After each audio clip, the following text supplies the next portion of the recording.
how to build a culture of appreciation at work. If you've ever worked for an organization where you felt completely appreciated and for one where you didn't feel appreciated at all, then you know firsthand the difference it makes on our experience at work. How much effort we put in, how engaged we are, and most importantly, how long we stay at that organization or company. In this video, we're going to talk about why appreciation matters. We're going to talk about the important difference between expressing our appreciation and showing our appreciation. And I'm going to share some concrete things that you can do, both as a manager and as an individual contributor, to be able to do that. And in the end, I'm going to give you access to a document with 80+ ways to nurture a culture of appreciation, regardless of your level.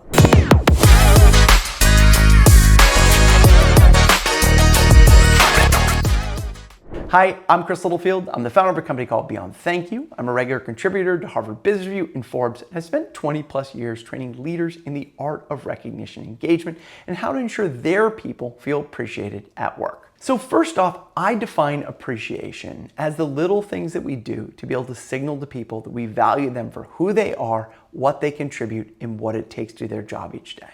I think the best way to understand the importance of recognition is through a story that I heard from a participant in one of my workshops. I was running a training for the UN out in the Middle East, and a woman came up to me after the program and told me a story about her boss. She goes, many times my boss will come back from senior management meetings and she'll show up in the office and she'll snap at me for something, yell at me for something that I did, or more often I didn't do, and then she'll walk into her office and she'll shut the door. And she goes, and I don't think anything of it. And the reason why is I know she cares about me as a person. We have lunch together, we joke around together. I even went to her kid's wedding, and I know she cares about me as a person. So when she comes back and this happens, my assumption is someone probably just yelled at her, because I know 5 minutes later she's gonna come out of her office, she's gonna apologize, and then we're gonna go and have lunch together. Similar to trust, appreciation is relationship-based. Each interaction either strengthens or weakens that invisible connection between us and the other person. The more we feel appreciated, the stronger that connection becomes, and the more it's able to weather challenges, frustration, conflicts, and all the rest. And that's why it's so critically important that we learn how to build relationships where people feel appreciated every day. So many people are aware of the importance of expressing our appreciation. And if you want to get better at doing that, then check out some of my other videos on the channel, and we'll link them in the description, as well as some of my articles in HBR. You can find some on my site as well. But today, I want to focus on showing our appreciation through our actions. And I want to go to a couple key areas that are critically important and share some ideas that you can use, whether you're a manager or an individual contributor. So the first area is showing our appreciation for people's presence. Now, I know this may seem like, well, don't we pay them to be there? But there are a lot of different organizations that people could work for. So letting people know that we value them for showing up is critically important. So this may be as simple, and it just seems like common decency, is to say good morning when people show up and say goodbye at the end of the day. I'll never forget a story about a woman who was an assistant to a 3-star general in the US Army. And she goes, every morning he would greet me when I'd come in. And when he was leaving, even if he was meeting with another general, he'd stop the conversation, he'd come to the door and say, thank you for coming in today. And she goes, I always thought it was a little awkward until I worked somewhere else where nobody said anything, and I didn't realize how good I had it. Another thing is we want to notice when people aren't there. If somebody calls out sick, sending a note and just saying, hey, I just want to check in and see how you're doing. If somebody doesn't show up to a meeting or they're late, asking, hey, I thought you were joining us, I just want to make sure you're okay. But noticing when people are there and also noticing when they're not there. And if somebody works late to be able to cover shift, to be able to finish something, then to be able to acknowledge it, saying, hey, thanks for staying late, or going out and getting the person a cup of coffee, ordering some pizzas for them, to acknowledge the extra time that they're putting in to being present at work to get the work done. Now, if you're out at an event and one of your team members can't make it, then send a photo of everyone together and just let the person know that you're missed. These small gestures go a long way of showing people that they matter and that them being present is actually important and valued by others. Next, let's talk about showing our appreciation for people's ideas and contributions. Many of the most brilliant ideas are not going to come from the most senior leaders in your organization. I just did a workshop for L'Oreal last year. I think there was 90,000 employees, and we were talking about psychological safety. Now, what would you rather have access to? Your one brain or 90,000 brains and ideas to come up with unique ideas, unique solutions, unique marketing ideas, and all the rest? But in order to be able to access those ideas, we need to create the environment where people feel like they can share those things. But in order to create that environment, we need to let people know that their ideas, their contributions, and even when they challenge things is welcomed. And it's critical that leaders create that environment by first role modeling their openness for feedback. You can do that by asking people, hey, what's one thing I could do to be a better manager? Do you feel like I listen to you? Do you feel like I interrupt you all the time? And don't interrupt them as they're answering the question, whether you interrupt them all the time. I've seen this actually happen before. Okay? Some other simple things that you can do is ask for people's opinions in meetings, in one-on-ones, and when they share great ideas that you're going to share with your senior leaders, give them credit for their ideas. Say, hey, by the way, I love this idea. I'm going to share it with a senior leader and let them know it came from you. And when you do share with senior leaders, share the reaction back. Actually, you know what? So-and-so loved your idea, and tell that senior leader to come back and say, hey, thank you so much for the idea you shared. It made a huge difference. So give people credit for the ideas they share. And if you do that, you're likely to get more ideas. Now, another key thing, if somebody says something that challenges you, or maybe they pull you aside and say, hey, you know what, the other day, I don't think it was your intention to say something like this that would land this way, but I just wanted to let you know, I think people were a little upset by that. If people bring difficult feedback to you or challenges to you or call out issues that may be affecting your team, you want to immediately thank them for doing that because they're more likely to do that in the future. And lastly, as a leader, you want to pull out the ideas of some of the quieter people on your team. Just because the person is talking the whole time doesn't mean that they have the best ideas. Sometimes we need to slow down that person by, well, actually have it right here, taking out a red flag and waving and saying, okay, hold on a second, let's hear from some other people.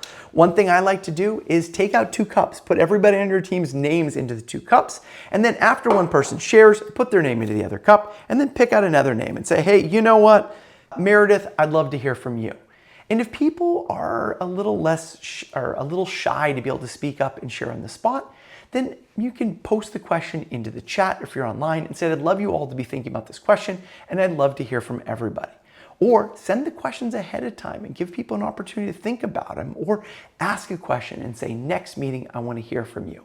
But when you intentionally do things to be able to draw out the voices of the quieter people in the room, then you'll start hearing from them more, and you'll get access to all the brilliant ideas and have people feel appreciated in the meantime. So what can we do as an individual contributor? Well, when people share ideas or feedback on a project, you may not agree with it, but listen to it, understand their point of view, and acknowledge and validate it when they do share it. When you're working on a project, ask other people for their input and their ideas of how you could take it to the next level. When you disagree with people, say, yes, okay, that idea is valid. Here's my questions about actually doing that, and take time to engage in a dialogue. To be able to push back and discuss with people is a way of saying, I value you. And also, if people are open and they ask for your feedback, give them your feedback. It's one of the ways that we share that we actually care about the other person and their development. Another thing we can do is when somebody has a great idea and nobody else heard it, or people keep on interrupting them, you can also take out the red flag. Then what you can do is draw attention. Say, hey, can we hold on one second? Actually, Meredith has a really great idea that I think everybody stepped over, but I think we need to consider it. Stop the conversation. Bring attention to those quieter people in the room. And if somebody gives you credit for somebody else's work, accept first, right? We take everything we get. No, just kidding. Say, hey, thank you for noticing that, but actually it was Meredith was the one who was leading that project. So next time I see her, I'm gonna let her know that you said that. And when you see her, make sure you let her know. Next, show your appreciation for people's lives outside of work. Our job should be supporting us to live the lives and create the futures that we want outside of work, not take over them. And so if you really want your people to feel appreciated, if you want your coworkers to feel appreciated, then respect their boundaries in their lives outside of work.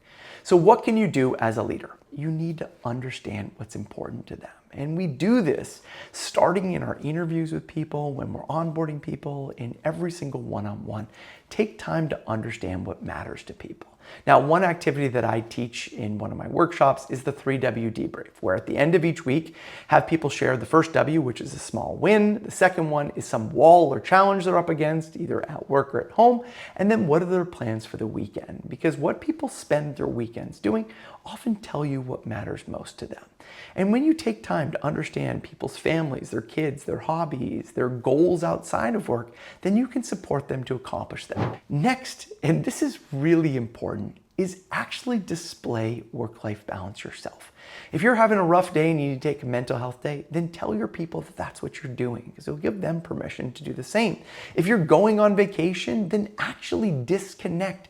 Don't respond to emails. Don't be available via phone unless it's an absolute emergency. And unless you're a doctor, rarely is it a real emergency. And show people that you can actually take time off, because that gives them permission to do the same. I'll never forget, I was doing a best place to work study, and the CEO of the top organization, one of the things that their people said about them was that, I love that in the middle of the day, she'll go off to watch her son's baseball game, because in her doing that, it gives me permission to do the same.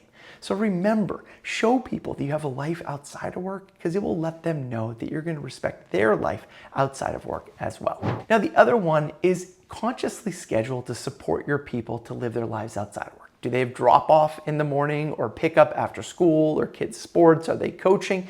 Try to avoid scheduling meetings early in the morning or late in the afternoon or Friday afternoons. And also avoid sending emails outside of work hours. I can't tell you how many people complain about this. My boss is always sending emails at 11 or 12 o'clock at night, and I feel the need to respond. And leaders will always say, this just happened last week, saying, well, I even put a note up and say, you don't need to open this till Monday.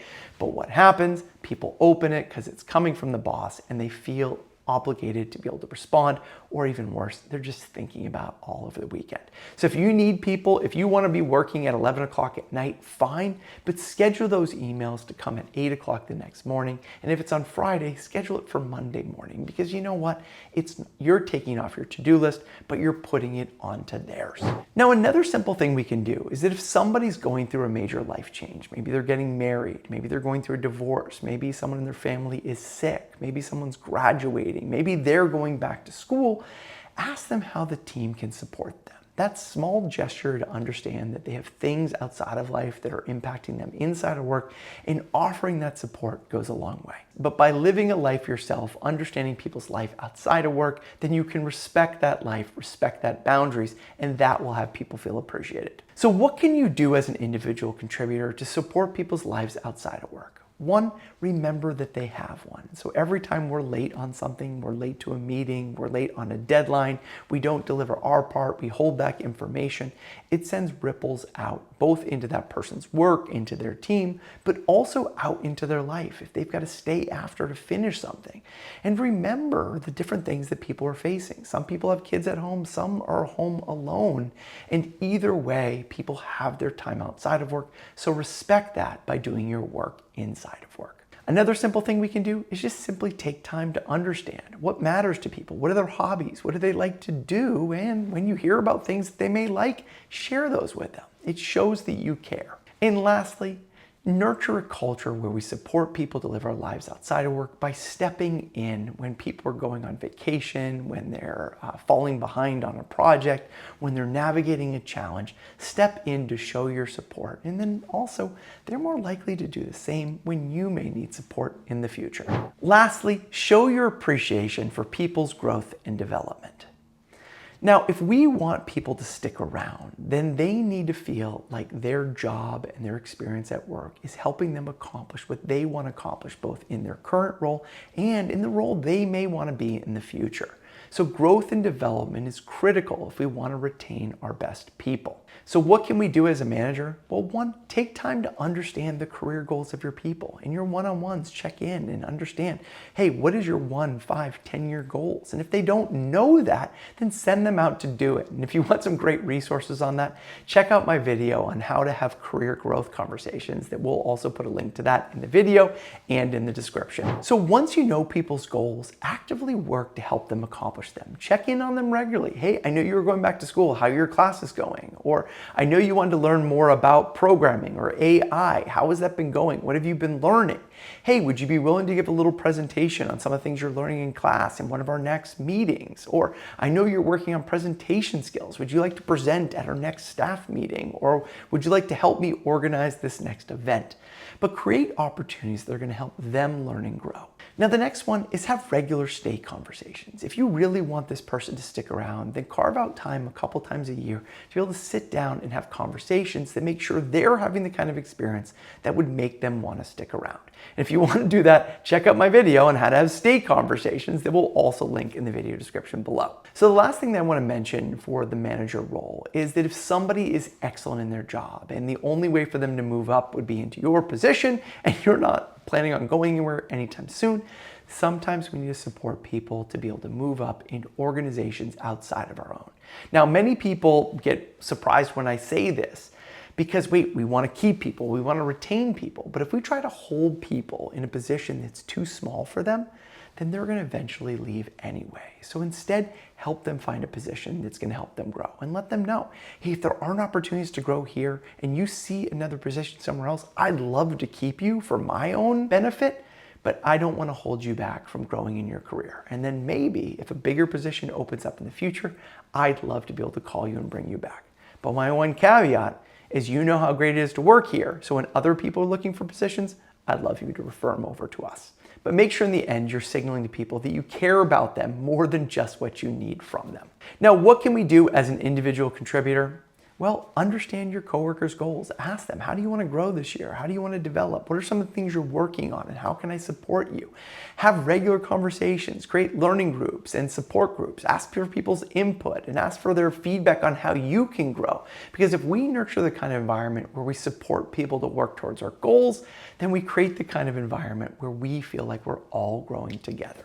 And lastly, if one of your coworkers gets a promotion, then cheer them on, celebrate with them, take them out to lunch, create a party or whatever it is to be able to celebrate their wins together. Because when we lift one person up, we lift everybody up in the process. So I hope you found this video helpful. And if you want some more things that you can do, then go to my website, beyondthankyou.com, and go down to the bottom of the homepage or go to the resource page, and you'll find a document called Nurturing Cultural Appreciation, where you'll find 80+ ways to nurture cultural appreciation. I have ideas for senior leaders, for HR leaders, for marketing, for more ideas for managers, and for individual contributors.